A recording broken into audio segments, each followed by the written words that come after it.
খাওয়ান দিত না ভাই, একবেলা খাওয়ান দিত আর আর কোনো খাওয়ান দিত না। মিশরে 16 ঘন্টার ভিতরে আমগো একটু পানিও আমরা খাইতে পারিনি। ওরা দায়ে আমগো একটা ঘরের ভিতরে বন্দি করে। আগে আমগো মোবাইল মানি ব্যাগ যা থাকে টাকা পয়সা সব ওরা নিয়ে নেয়। 6টা বাজে আমাদের পুরো শরীর এই গেঞ্জি মেঞ্জি যা প্যান্ট খুলে খালি দাঙ্গেরা পরে আমাদেরকে পিটায়। ভাই পিটাই তো কারা ভাই, এরা কারা? পিটে পিটে তোলো থুদা নিল সারা শরীর। সারা শরীরে আমার শরীরে এই শরীরকে আমরা পুরো উলঙ্গ করে সোজা কথা দাঙ্গেরা ছাড়া আর আমাকে কিছু থাকবে না শরীর। এই পাতায় বেশি পিড়ে দিতে হবে, পাতায় এই পাতায় আমাদের পিড়ে দিতে ভাই। ভোর দিয়ে একজন পার করলে মনে করি 100 জন ধরা খাওয়ায়। এক পোশাকে আমরা ভাই এক পোশাকে 6 মাস ছিলাম। দালালরা বলে এটা 100 ভাগের 1 ভাগও সত্যি না। শুধু দর্শক আসসালামু আলাইকুম, আশা করি সবাই ভালো আছেন। আমরা বাংলাদেশ থেকে লিবিয়া দিয়ে ইটালি যাওয়া যে গেমের ঘটনা নিয়ে আমরা আমাদের যে প্রথম এপিসোডটা করেছিলাম, তারপরে আমাদেরকে সেই গেম ঘরে বা সেই দালালদের মাধ্যমে প্রতারণার শিকার হওয়া আরো অনেক মানুষ আমাদেরকে নক করে যে তারাও তাদের অনেক কথা আছে, তারাও এই ধরনের দালালের মাধ্যমে লিবিয়া দিয়ে ইটালি যাওয়ার প্রলোভন দেখে তাদের কাছ থেকে অনেক টাকা, প্রায় 40-45 লাখ, 50 লাখ, এমনকি অনেকের কাছ থেকে 1 কোটি টাকা করে হাতিয়ে নিয়েছে। তারা আমাদের সাথে কথা বলার জন্য আগ্রহ প্রকাশ করছে। তো তারই পরিপ্রেক্ষিতে আমাদের সাথে আজকে কথা বলতে আসছেন তার সেই লিবিয়া, বাংলাদেশ থেকে লিবিয়া থেকে সেই ইতালি যাওয়ার যে স্বপ্ন দেখিয়ে তাকে যে লিবিয়ার গেম ঘরে নিয়ে কিভাবে নির্যাতন করা হয়েছে এবং তাকে কিভাবে জিম্মি করে তার কাছ থেকে টাকা আদায় করা হয়েছে সেই গল্প শুনবো, যার একদম নিজস্ব অভিজ্ঞতা আমরা শুনবো। আজকে আমাদের সাথে উপস্থিত আছেন মাদারীপুরের কেন্দ্রীয় ইউনিয়নের সাগর মাতুব্বর। তো সাগর মাতুব্বর ভাই আজকে আমাদের সঙ্গে তার একদম নিজস্ব অভিজ্ঞতা, সেই লোমহর্ষক অভিজ্ঞতা বর্ণনা করবেন কিভাবে তাকে টর্চার করা হয়েছিল। সাগর ভাই, আপনার সাথে এই যে যে দালালের সাথে আপনার প্রথম পরিচয়টা হয় কিভাবে দালালের সাথে ভাই? পরিচয় হলো আমাদের আমাদের কেন্দ্রীয় ইউনিয়নের তালতলার বাজারে গেছে আমার আব্বা। হুম। আমার আব্বা গেছে এবার ওখানে চার দোকানে বসছে। এবার ওই রিমন রিমন হ্যারে কইছে যে ভাই কাকা আপনার ছেলে ঠেলে আসেনি, আমি সুন্দরভাবে ইতালি নিয়ে দিই, ঠিক আছে। রিমন কে হচ্ছে দালাল, রিমন ইতালি দালাল হয়। আর রিমনের রিমন সাথে আর কেউ নাই দালাল, বা কি রিমন একাই? রিমন রিয়াজুল আচ্ছা। আর এরা এরা হলো মেন দালাল, ঠিক আছে। পরে কয় বাবা 20 লাখ টাকা দিবেন, আপনার ছেলেরে ইতালি নিয়ে দিন চল পরিবার, ঠিক আছে। আমার সচ্ছল পরিবার না দেয় আমরা দিন আনে দিন গায়ে। পরে আমগো হালকা একটু ভিটা বাড়ি আছে, ওই ভিটা বাড়ি মনে করেন বন্ধক টন্ধক রাইখা আর টাকা দিলাম। টাকা দিয়া টাকা কি কত দিচ্ছেন? টাকা প্রথমে দিছি 15 লাখ টাকা। হ্যাঁ। প্রথম 15 লাখ টাকা দিছি যে লিবিয়া পর্যন্ত 15 লাখ টাকা, হুম। ঠিক আছে। আর বাকি টাকা আমি ইতালি নেওয়ার পরে নিবো, ঠিক আছে। তো আপনারা যে হচ্ছে যে এই যে টাকাটা দিচ্ছেন, টাকা দেওয়ার সময় কোনো চেক বা স্ট্যাম্প বা এরকম কোনো কিছু কি আপনাদের কাছে না, প্রমাণ আছে? না ভাই এমনি প্রমাণ কি, হ্যাঁ গো বাড়ির কাছে লোকের আছে, বা সাক্ষী আছে সাক্ষী এরকম? আছে, সাক্ষী আছে। টাকাটা নেয় কে কে মানে? টাকা নিতে হলো হ্যার মায়ের, হুম। হ্যার মায়ের নিতে হলো 5 লাখ হুম। প্রথম। হুম। 15 লাখ টাকা লেগেছে আর মায়ের নিতে 5 লাখ, হ্যার আব্বা নিতে 5 লাখ, হুম। হ্যার বোনের কাছে রাখছে 5 লাখ। আচ্ছা, দ্যাট মিনস প্রথমে আপনি একসাথে 15 লাখ টাকা 15 দিছেন। লাখ টাকা আচ্ছা, দিতে হয়। তারপরে আপনার ফ্লাইট, তারপর হচ্ছে যে এইটা কেমনে কি ফ্লাইট মনে arrange করেন হলো? যখন টাকা দিছি না, টাকা দেওয়ার পরে আমার আমার আমার ফ্লাইট হলো শাহজালাল আন্তর্জাতিক বিমানবন্দর থেকে। হুম। ফ্লাইট হওয়ার পর আমাদের ফ্লাইট হলো শ্রীলঙ্কা। শ্রীলঙ্কা নিয়েছেন। শ্রীলঙ্কা শ্রীলঙ্কা আমাকে বলছে তো মনে করেন ডাইরেক্ট, ঠিক আছে। শ্রীলঙ্কা আমাকে একটা নকল একটা টিকিট দিয়ে শ্রীলঙ্কা আমাকে মানে আপনাদেরকে হচ্ছে যে কথা বলছিল যে আপনাদেরকে ডিরেক্ট ঢাকা থেকে আপনার ডিরেক্ট লিবিয়া নিয়ে যাবে লিবিয়া এরকম? নিয়ে দেবে, ঠিক আছে। আচ্ছা, তা না করে আপনাদেরকে নিয়ে গেছে শ্রীলঙ্কায়। শ্রীলঙ্কায় আচ্ছা। শ্রীলঙ্কা আমাদের 15 দিনের একটা ভিসা দেয়, আচ্ছা। এটা ঠিক আছে। 15 দিনের একটা ভিসা দেয় শ্রীলঙ্কা। হ্যাঁ। শ্রীলঙ্কা নিয়ে ভাই আমাদের বলতে হোটেলে রাখবে, যে হোটেলে ভাই একটা রুমে লোক থাকা যায় মনে করেন 5 জন। আচ্ছা। ওই রুমে মনে করেন 20 জন লোক রাখে, 20 জন। ইলিশ ফাইল বলে বোঝেন, 1 বিঘা জায়গার মধ্যে একজন লোক ঘুমান লাগে, 1 বিঘা জায়গার মধ্যে একজন লোক ঘুমান মানে এটা কি হচ্ছে যে এইভাবে না মানে কাইতে ওইটারে বলে ইলিশ ফাইল। আচ্ছা। ইলিশ ফাইল বলে ভাই। ওই যে যারা একমাত্র জেলে গেছে ওরাই জানে যে ইলিশ ফাইলটা কি জিনিসটা ভাই। হুম। এটা ইলিশ ফেলের মতো কষ্ট কোনো জিনিস নাই, বসাও দিত না ভাই, হুম। কাইতে তা লাগবে। আমাদের খাওয়ান দিত না ভাই, একবেলা খাওয়ান দিত আর আর কোনো খাওয়ান দিত না, সারাদিনে কোনো খাওয়ান নাই। ওইখান থেকে একটা আমার আর একটা বিষয় দিল হলো আপনার দুবাইয়ের একটা বিষয় দিল, ঠিক আছে। কি বিষয় দিচ্ছে, ট্রানজিট নাকি? হ্যাঁ ট্রানজিটের একটা বিষয় দিল দুবাই। আচ্ছা। দুবাইতে একটা ট্রানজিটের বিষয় দিল, কারণ না 16 ঘন্টা 16 ঘন্টা ট্রানজিট দুবাইতে। হুম। হুম। হুম। 16 ঘন্টা ট্রানজিট তার আবার 16 ঘন্টা পর এরপর আবার একটা ওই থেকে নিলাম মিশরে। ট্রানজিট ওই জায়গায় রাখলাম গো 36 ঘন্টা 36 আচ্ছা। ঘন্টা ট্রানজিট হ্যাঁ, হ্যাঁ। 36 ঘন্টা ট্রানজিট করার পর এরপর আমগো ফ্লাইট হলো মিশরের থেকে। মিশরে ভাই মিশরে 16 ঘন্টার ভিতরে আমগো একটু পানিও আমরা খাইতে পারিনি। মিশরে তো আপনি 36 ঘন্টা ছিলেন। 36 ঘন্টা হ্যাঁ। 36 ঘন্টা ট্রানজিট। পরে আমরা গেছি আমগো ওখান থেকে একটা বিমানে নিছে ভাই। ওই এয়ারপোর্টটার নাম আমার জানা মত আলেকজান্ডার এয়ারপোর্ট। ঠিক আছে? আচ্ছা, ওটা দিয়ে আলেকজান্ডার। অবৈধ লোক পার করে। পুরোটা লোক অবৈধ লোক করে। আমি কোনো ডকুমেন্ট দেয় না। ওটা পাসপোর্টটা নিয়ে খালি কোনো মতে একটা সিল মেরে ওরা দিয়ে দেয়। মানে যে এয়ারপোর্টের যে পুলিশ হুম, হুম, ওরা যাইয়া আমগো একটা ঘরের ভিতরে বন্দি করে আগে। হুম, হুম। ঘরের ভিতরে বন্দি করে রাখে। বন্দি করে রাইখা আর পাসপোর্টে একটা সিল মেরে ২ নম্বরটা সিল মেরে আমগো মনে করেন এই বিমানের টিকিট। বিমানে মনে করেন ট্রানজিট লেখা থাকলো ৮ ঘন্টা। কিন্তু ওরা ৩৬ ঘন্টা যাবতীয় বিমান না ভরে ১১৫ জন করে বিমানে ঢোকে। ঠিক আছে? ওই যাবতীয় বিমান না ভরবে তো হুম, অতক্ষণ মনে করেন বিমান ছাড়বে না। আচ্ছা। অতক্ষণ বিমান ছাড়বে না। পরে আমগো মনে করেন ওই বিমানে পার করে হলো লিবিয়া পর্যন্ত। ওই বিমানে একদম লিবিয়ায় পড়ে। লিবিয়া, লিবিয়ার থেকে আমাদের নিয়ে যায় হলো বেঙ্গাজি এটা রিসিভ করে। রিসিভ করে নেওয়ার পর থেকে ভাই, রিসিভ করে নেওয়ার পর থেকে আমগো মানসিক নির্যাতন শুরু হয়ে যায়। মানে কি করে রিসিভ করে নেওয়ার সময় আপনার মোবাইল, পাসপোর্ট মো এগুলা কি থাকে? মোবাইল, পাসপোর্ট সবকিছু লইয়া যায়।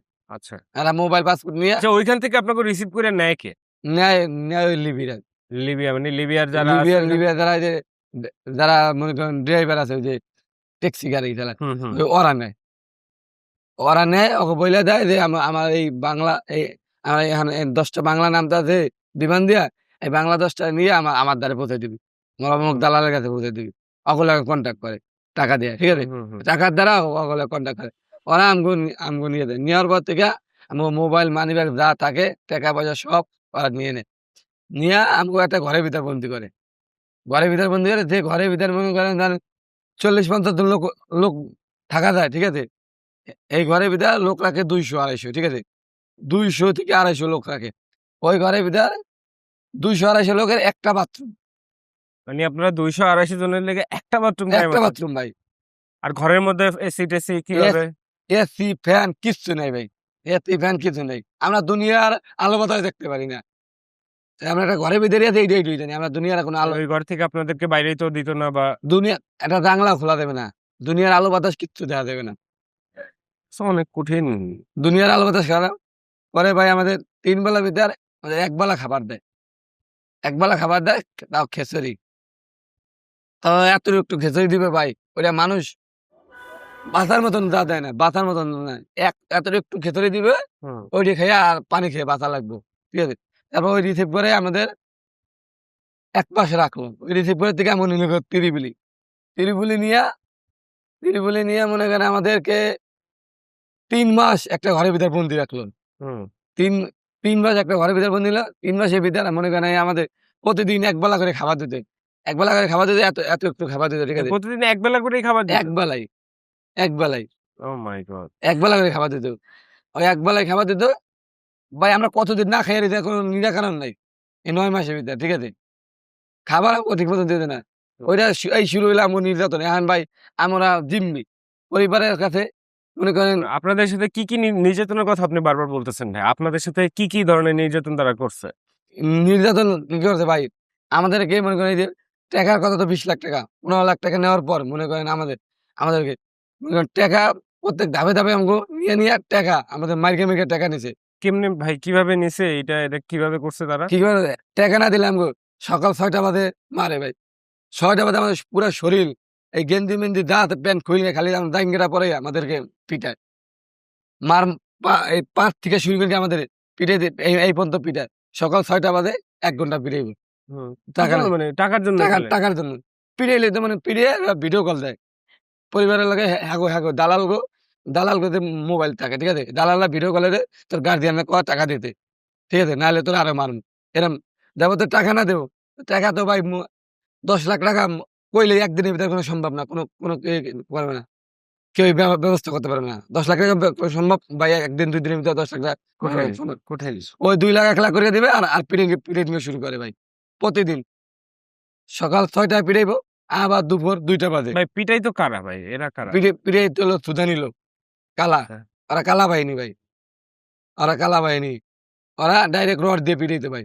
রড দিয়ে আপনাদেরকে সারা শরীর সারা শরীরে আমার শরীরে এই শরীরকে আমার পুরো উলঙ্গ করে সোজা কথা জাঙ্গিটা ছাড়া আর আমাকে কিছু থাকবে না শরীরে। উলঙ্গ করে আমাকে পিটাইতো। পার মাথার থেকে একালে গলা পর্যন্ত ভাই পিটাইতো। হ্যাঁ, দাম-দুম পিটাইতো। কোন জায়গায় আমাদের শরীরের অঙ্গ-প্রত্যঙ্গ সব জায়গায় আমাকে পিটাইতো ভাই। আমাকে এমন জায়গায় পিটাইছে ভাই দেখা যাবে না। এই পাছায় বেশি পিটাইতো। পাতায়। এই পাতায় আমাদের পিটাইতো ভাই। পিটাইতে পিটাইয়ে এরকম টাকা না দিলে পিটাইতো। প্রতিদিন পিটাইতো। এরকম পিটাইতে পরে নিয়া ওখান থেকে আমাকে নিল আবার জোয়ারা। হুম, তিরিপল্লি জোয়ারা ঘাট নিল। জোয়ারা ঘাট নিয়ে আমাদের একটা গেম করে রাখছে।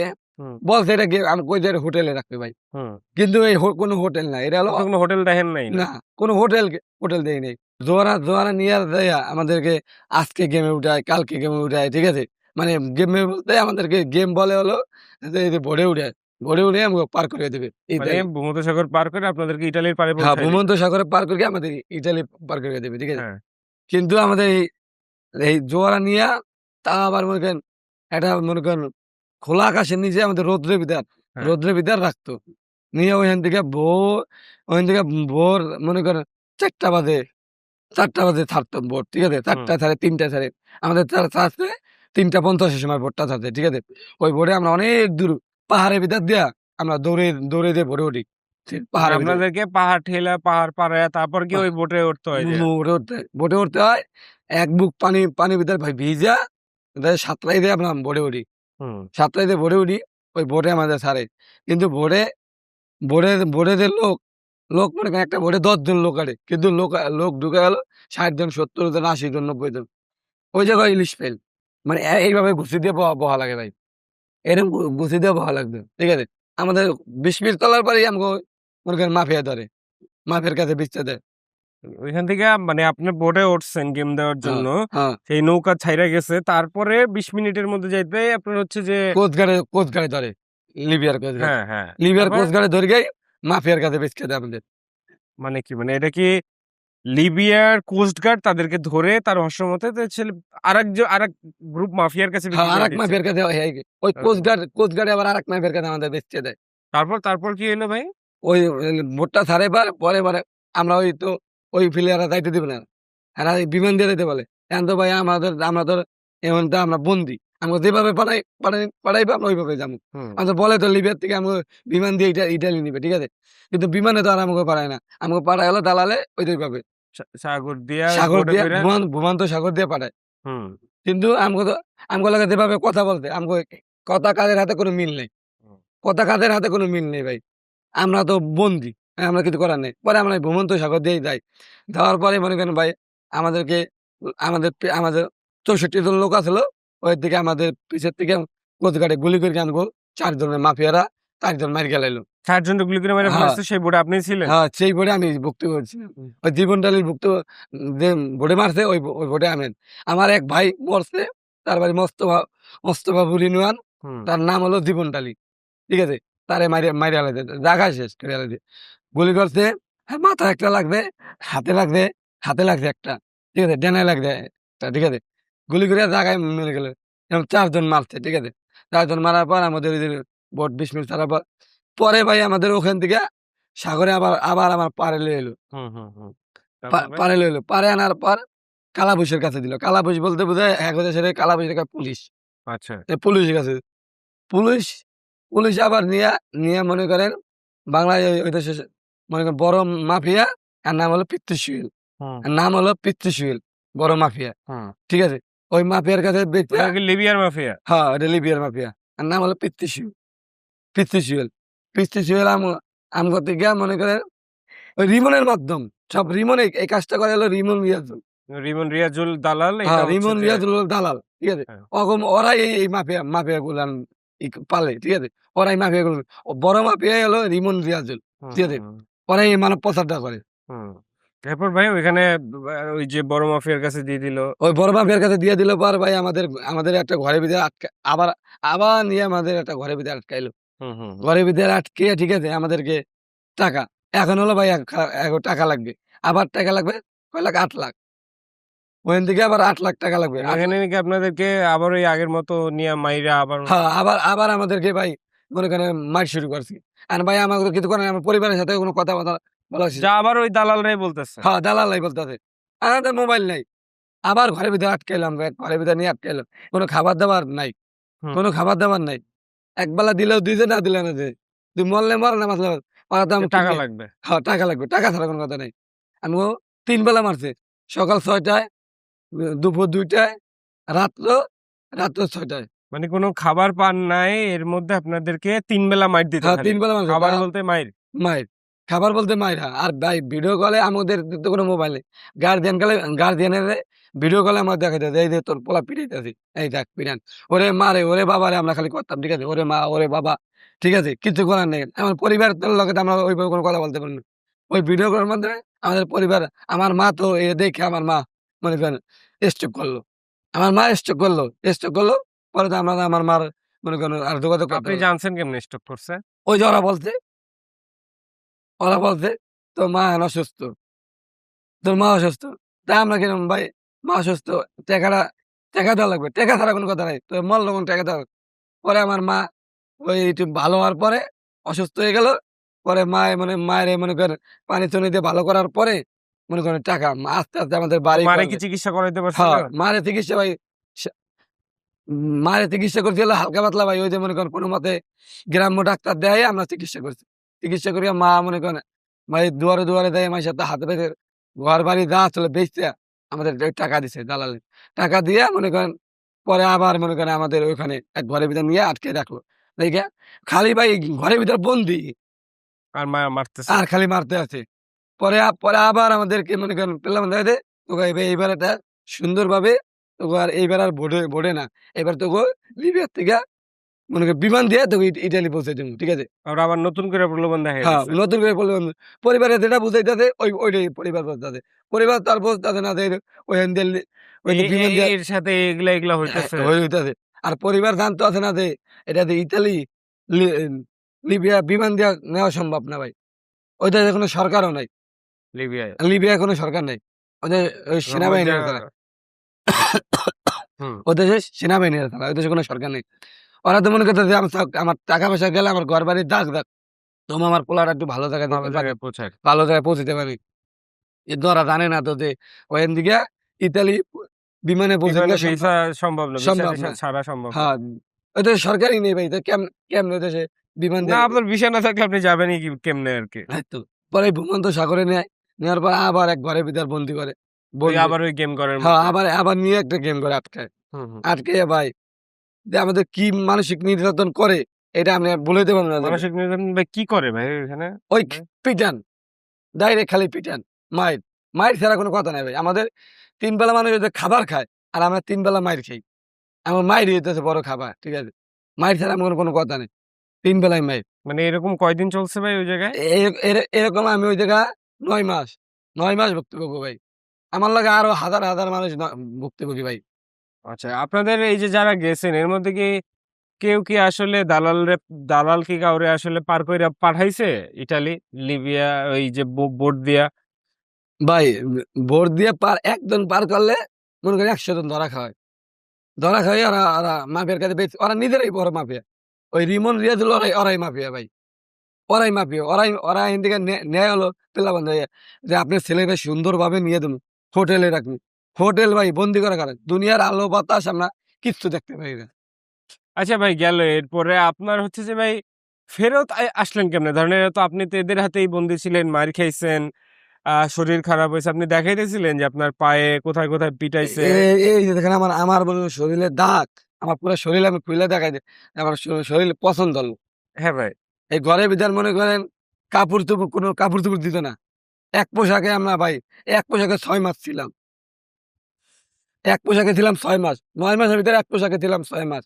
৬ মাস। পরে আসার সময় ওই দেশের একটা বাহিনী আছে আইএম লাস্টে ওই দেশে একটা বাহিনী আছে আইএম একটা বাহিনী আছে।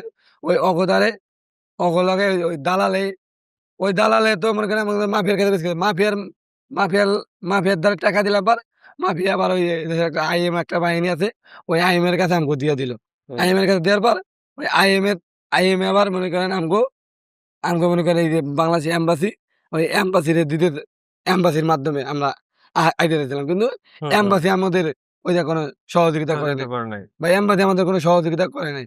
পরে আমরা দালালের টাকা দিয়ে পরে আমরা বাংলাদেশে আসি। মানে আপনার কথাদের কাছে তো পাসপোর্ট ছিল না। তাইলে কি কাগজ দেখায় আইছে ভাই? হেরা একটা কাগজ দিতে ভাই, আমরা তো অত পড়ালেখা বুঝি না ভাই। হুম। ওরা একটা কাগজ দিতে যে এই কাগজ এলে তোমরা দেখে দিতে পারবা। পরে আমাকে একটা সাদা কাগজ দিতে, কাগজে কি লেখা আমি ভাই শিখতে জানি ওকে আরবিতে লেখা থাকে, ঠিক আছে? আর ইংলিশে লেখা থাকে। ওই আরবি আমরা বুঝি না, ইংলিশ আমরা জাস্ট বুঝি। আপনারা খালি ওইটা দিয়া আয়া হ্যাঁ, পড়ছেন। ওইটা দিয়ে আমরা এসে পড়ছি। তাইলে ভাই আপনার সব মিলাইয়া আপনার হচ্ছে যে দালালরা আপনার থেকে কত টাকা নিল ভাই? টোটাল আমার টাকা নিতে হলো ৪৫,০০,০০০ টাকা। ৪৫,০০,০০০ টাকা। হ্যাঁ, ৪৫ টাকা। ৪৫ লাখ টাকা নিতে হলো। ১ম কিস্তিতে হলো ১৫,০০,০০০ টাকা, ঠিক হ্যাঁ। আছে? ঠিক আছে? পরের কিস্তিতে পরে আবার এই যে আমার মাফিয়ার কাছে বেচার পরে, পরে নিছে ১০,০০,০০০। পরে আবার ভোটে ধরা খাওয়াইয়া নিছে ১০,০০,০০০। ১০,০০,০০০। এই টোটালে ৪৫,০০,০০০ টাকা নিছে। প্রায় ৪৫,০০,০০০ হ্যাঁ, টাকা আপনার কাছ থেকে হ্যাঁ, দালালরা নিছে হ্যাঁ। আরকি। তো আপনি দেশে আসার পরে ভাই এই যে তারা যে আপনার সাথে প্রতারণা করছে বা ইয়া করছে, তাদের বিরুদ্ধে কোনো অ্যাকশন নেওয়ার কোনো ইয়া করেন নাই? এখন ভাই আমরা হলো গরিব মানুষ। আমরা তো ১০০ নিতে হলে হেরা হলো মাফিয়া। হাঁকুদার টাকার বস্তা ভাই। হেরা টাকা দিয়ে মনে করেন সবকিছু কিনে। প্রশাসন যা আছে, হ্যাঁ, টাকা দিয়ে কিনে ফেলায় ভাই। আচ্ছা, বা আপনারা কি এই টাকা উঠানোর জন্য কোনো মামলা বা আইনি সহায়তা নিছেন? আইনি সহযোগিতা আমরা যদি আমরা আইনি সহযোগিতা পাই নাই ভাই। আচ্ছা, আপনি কি মামলা করছেন কোনো? হ্যাঁ, মামলা করছি ভাই আমি। আচ্ছা, বুঝতে পারছি ভাই। আর হচ্ছে যে আপনি তো যাইনাই গেছেন। মানে আপনার ধরেন দালাল বলছে আপনি তো একটা রাস্তা দিয়ে যাবেন লিবিয়া। এটা তো আসলে লিবিয়া দিয়ে ইটালি ভূমধ্যসাগরে এটা আসলে একটা অবৈধ পথ, তাই না? অবৈধ। তো যাই না শুই না কেন অবৈধ পথ ভাই দিয়ে আপনি এই যে যাইতে আমাদের চাইছেন? পরিবার তো, আমার যে আব্বা, আমার আম্মা, এরা ভাই অতটা জানে না যে এই পথটা কিভাবে যাওয়া লাগে ভাই। হ্যাগো তো মনে করে যে সুন্দরভাবে নিয়ে দিবে। ওখান থেকে লিবিয়ার থেকে এরা বিমানে নিয়ে দিবে। এরা তো কইছে যে ইতালি সরাসরি নিবে। এরা বলছে ইতালি নিবে সরাসরি। ঠিক আছে? কিন্তু আমরা এয়ারপোর্টে, আমাদের যে বাংলাদেশে যে এয়ারপোর্টে যাই দেখি আমাদের ভিসা হলো শ্রীলঙ্কার ভিসা। আমরা তো অতটা জানি না। মানে আপনারা বুঝছেনই না আপনার যে কোন ভিসায় আপনি যাইতেছেন আপনি হ্যাঁ, এটা জানেনই নাই? না। আমাদের বলছে হলো ১ম এই ওইভাবে নিয়ে দিবে, ইটালির ভিসা দিব। কিন্তু আমরা যাইয়া দেখি গিয়ে আমাদের লিবিয়ার ভিসা। ওকে। মানে শ্রীলঙ্কাটা দিয়া আমি বলি লিবিয়ার থেকে ইটালি পাঠাইবো বৈধভাবে। ঠিক আছে? হ্যাঁ। যাইয়া দেখি আমাদের পরিবার তো আর জানে না যে ওটা কোনভাবে যাইবো। হুম, এখন যাই দেখি আমাদের ভূমধ্যসাগর দিয়ে আমাদের পার করে। ওকে। মানে আপনাদের সাথে তো এভাবেই কথা হইছে হয় নাই? যে ধরেন আ আপনারা হচ্ছে যে এখান থেকে নিয়া বোটে কইরা পার করে দিবে এভাবে কথা হয় নাই? না, আপনারা কইছে যে না। বিমানে পার করে হ্যাঁ, দিবে? বিমানে পার করে দিবে। যে লিবিয়া থেকে আমাদের বিমানে পার করে দিবে। ওকে। মানে ভিসা ছাড়া বিমানে পার করে দেবে। ওকে। ভাই আপনার মতো যারা এই যে দালালদের মাধ্যমে যারা এখন ধরেন লিবিয়ায় যাইতেছে বা যাবে চিন্তা করতেছে এখনো ভিডিওটা দেখার আগ পর্যন্ত চিন্তাও করতেছে যে দালালদের হাত ধইরা তারা হচ্ছে যে লিবিয়া দিয়া আপনার মতোই যে ভূমধ্যসাগর পাড়ি দিয়ে ইটালি যাইবে।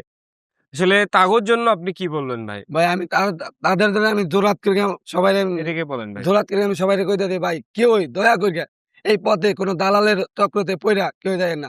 তার ভিটা বাড়ি সবকিছু ভাই নিরাশ হয়ে যাইব। তার ভিটা বাড়ি কিচ্ছু থাকবে না ভাই। দালালরা যা বলে এটা ১০০ ভাগের ১ ভাগও সত্যি না। পুরোটাই মিছা কথা। দালালরা যা বলে পুরোটাই মিছা কথা। দালালরা আপনারা কইবেন মনে করেন সুন্দরভাবে আপনি ইটালি নিয়ে দিবে। কিন্তু ওরা মনে করেন যা বলবে সব মিছা কথা। দালালের কথা আমি সবার কাছে বাংলাদেশের যত লোক আছেন, আমি সবাইরে বলতেছি, ভাই কেউ দয়া করে কেউর মা-বাপে জানি এই পথে কেউ জানি না পাঠায়। ঠিক আছে? প্রয়োজনে ভ্যান চালাই খাইবে, ঠেলা গাড়ি চালাই খাইবে ভাই। খ্রিস্টান দিয়ে খাইবে। তাও কেউই জানি এই পথে না কেউ পাঠায়। কোন দালালের পেল্লাপনে জানি কেউ না পড়ে ভাই।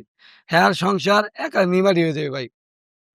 আপনার এখন আরকি ধরেন এই ভিডিওটা অনেকে দেখবে। সরকারের বিভিন্ন মানুষজন আরো অনেকে দেখবে। তো আপনার আসলে সরকারের কাছে কি চাওয়া? মানে এই দালালদের ধরার জন্য বা হচ্ছে যে আপনাদের মতো যারা ভুক্তভোগী হইছেন আমার সরকারের কাছে একটা চাওয়া যে এই মাফিয়াগো স এরা আইনের আশ্রয় আমাদের যে অনেক টাকা তো আমাদের ক্ষতি হইছে। আমগো ক্ষতিপূরণটা জানি আমাগো একটু সরকার দালালের থেকে উঠাই দিবে। উঠাই দিতে পারে। এটাই হলো আমাদের চাওয়া ভাই। আমাদের পরিবার শেষ, ধ্বংস হয়ে গেছে। আমাদের পরিবারে আমরা এখন খেতেও পারতাছি না ভাই।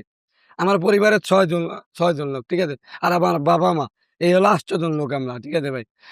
আমার আব্বা সে হলো বৃদ্ধ হয়ে গেছে। আমার আম্মা বৃদ্ধ হয়ে গেছে। আমাদের সংসার এখন চলে না ভাই। আমরা একদিন খাইলে আমি আরেকদিন খেতে পারি না। আমাদের সংসারে এমন অভাব অনটন হয়েছে। আপনাদের এই যে পরিবারের যে এত টাকা দেনা এগুলা কিভাবে কি শোধ করতেছেন ভাই? এখন ভাই এটা কি করুম? পরিবার দেনা আস্তে ভাই আমরা এই যে দিতে হইবে দেনা, কিছু করার নাই তো। যদি কিছু টাকা উড়াইতে পারি তাহলে দেনা দিতে পারবো। আর কি করুম? মানুষের গাল, গুতা, মাইর প্রতিদিনই খাওয়া লাগে। কিছু করার নেই ভাই। আমরা কি করুম? আমরা নিরাশ। আমরা নিরাশ। আমার কিছু করার নেই এখন আর। সুধী দর্শক, আপনারা এতক্ষণ শুনলেন সাগর মাতুব্বরের মুখে তার সাথে ঘটে যাওয়া একদম নিজস্ব অভিজ্ঞতা, যেটা তিনি দালালের খপ্পরে পড়ে প্রায় ৪৫ লাখ টাকা নষ্ট করে তাকে ইটালি পৌঁছে দেওয়ার নাম করে নিয়ে গিয়ে তাকে জিম্মি করে, তাকে টর্চার করে তাদের কাছ থেকে আদায় করে নিয়েছে। তো এই টাকার যোগান দিতে গিয়ে তার পরিবারও প্রায় নিঃস্ব। এখন সেই টাকার জোগাড় করতেই তারা এখন হিমশিম খাচ্ছে। তারা সরকারের কাছে চান এই দালালদের, এই দালাল চক্রের, এই মানব পাচার চক্রের বিরুদ্ধে যাতে সরকার একটা জোরালো অ্যাকশন নেয়। আর হচ্ছে যে তাদের মতো যারা ভুক্তভোগী আছে তাদের অন্তত কিছুটা বা তাদের টাকা যাতে আরকি যে রিকভারি করে দিতে পারে, এই চাওয়াটাই হচ্ছে যে আমাদের সাগর মাতুব্বর ভাইয়ের। সাগর ভাই, আপনাকে অনেক ধন্যবাদ। এত কষ্ট করে আসছেন, সময় দিছেন, কথা বলছেন। এখন দেখা যাক। হ্যাঁ, ভাই আমাদেরকে দেখেন একটা সুন্দর একটা ফয়সালা জানি করতে পারে ভাই। আমাদের সরকারের কাছে এইটাই নিবেদন ভাই। আমাদের এখন আর বড় কিছু করার নেই। সরকার যদি চায় আমাদের বাঁচায় রাখবে ভাই। না আমরা নিঃস্ব।